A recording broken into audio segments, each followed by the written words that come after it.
Class 8 SST history chapter 3।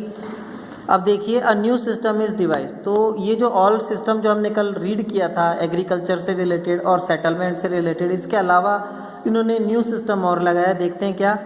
Bye the early 19th century many of the company official were convinced that the system of revenue had to be change again. तो 19th century की starting में company के जो officers थे उनको ये feel होने लगा कि जो रेवेन्यू सिस्टम का जो तरीका है इसे दोबारा या एक बार और चेंज किया जाए। How could revenue be fixed. Revenue fix कैसे हो सकता है permanently at a time when the company needed more money to meet its expenses of administration and trade. और जब क्या होगा, जब कंपनी को बहुत ज़्यादा पैसे की ज़रूरत हो अपना एडमिनिस्ट्रेशन करने के लिए या ट्रेड करने के लिए, तब क्या होगा। In the northwestern provinces of Bengal Presidency, most of the area in now in Uttar Pradesh, an Englishman called Holt Mackenzie devised the new system which came into effect in 1822। तो Holt McKenzie नाम के जो Englishman थे जो कि north western provinces of Bengal presidency में थे, उन्होंने 1822 में एक न्यू सिस्टम रेवेन्यू का ला ही दिया। He felt that the village was an important social institution in north Indian society. भारतीय सभ्यता, उत्तर भारतीय सभ्यता में जो गांव को जो है वो समाज के तौर पे काफ़ी इम्पोर्टेंट माना गया। And needed to be preserve, और इसे सुरक्षित रखने के लिए कहा गया। अंडर हिज डायरेक्शन, खुद की डायरेक्शन में collector went from village to village.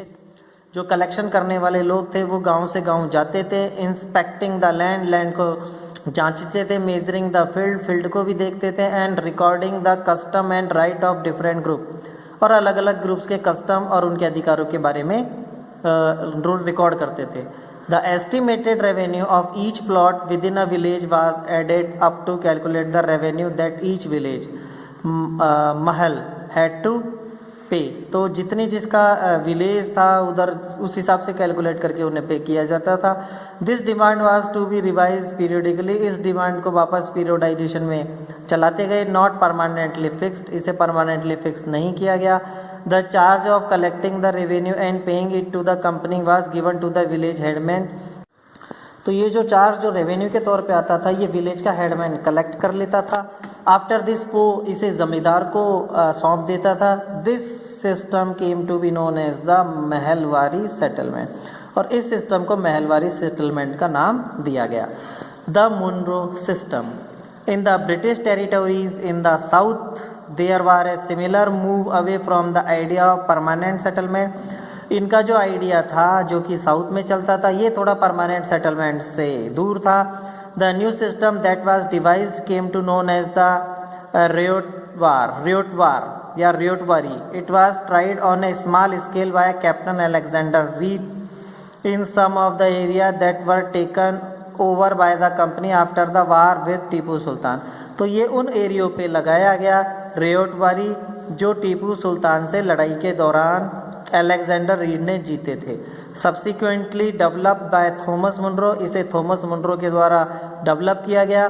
This system was gradually extended all over south India, और धीरे धीरे ये सिस्टम बढ़ता हुआ पूरे साउथ इंडिया पे छा गया।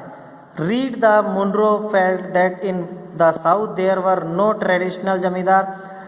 मुनरो ने ये फील किया, रीड एंड मुनरो ने, कि ट्रेडिशनल जमींदार जो है साउथ में ज़्यादा नहीं है। द सेटलमेंट दे आर्ग्यूड, और वो आर्ग्यूड करते हैं, had to be made directly with the cultivator, जिसे रियोट बोला जाता है, who had tilled with land of for generation. तो ये बोला जाता है, मतलब ऐसा कहा जाता था कि सिस्टम में जो जनरेशन टू जनरेशन जो है वो रियोट, यानी जैसे जैसे वो कल्टीवेट करेगा वैसे वैसे उसे पे करना पड़ेगा। Their field had to be carefully and separately surveyed before the revenue assessment was made. जब रेवेन्यू असेसमेंट मेड किया गया तो हर किसी की ज़मीन को अच्छे से नापा गया। Munro thought that the British, Munro ने सोचा कि British should act as paternal father figure protecting the ryot under their charge. तो अंग्रेज लोगों ने सोचा कि इसे वो पैटर्नल फादर की जगह पर की जैसे प्रोटेक्ट करेंगे उनके चार्ज को। ऑल वाज नॉट वेल, सब कुछ सही नहीं था। Within a few years after the new system were imposed, it was clear that all was not well with them. तो लोगों को ये समझ आ गया कि इस सिस्टम के दौरान कि उनके साथ ऐसा कोई खास फायदा नहीं होने वाला है। Driven by the desire to increase the income from land, अपनी इच्छा से जो लैंड पे अपनी इनकम को बढ़ाने का जो फैसला ले गया। Revenue official fix to high a revenue demand, revenue जो ऑफिसर्स थे वो बहुत ज़्यादा हाई डिमांड से रेवेन्यू लेते थे। पीजेंट वर अनेबल टू पे, जो कि पीजेंट पे नहीं कर पाते थे। रियोट्स फ्लेड द कंट्री साइड, अभी रियोट्स जो है ये एक बहाना मार के इसको साइड में ले लिया गया। And village become deserted in many region, और जो विलेज है तो खेतीबाड़ी ज़्यादा बंद हो गई, उनके जो लैंड थे उन्हें कब्जा कर लिया गया, मतलब पे नहीं करने पर उनका वो हथिया लिया गया, तो जिससे ज़्यादातर जो रीजन था वो बेकार हो गया, डेजर्ट में तब्दील हो गया। ऑप्टिम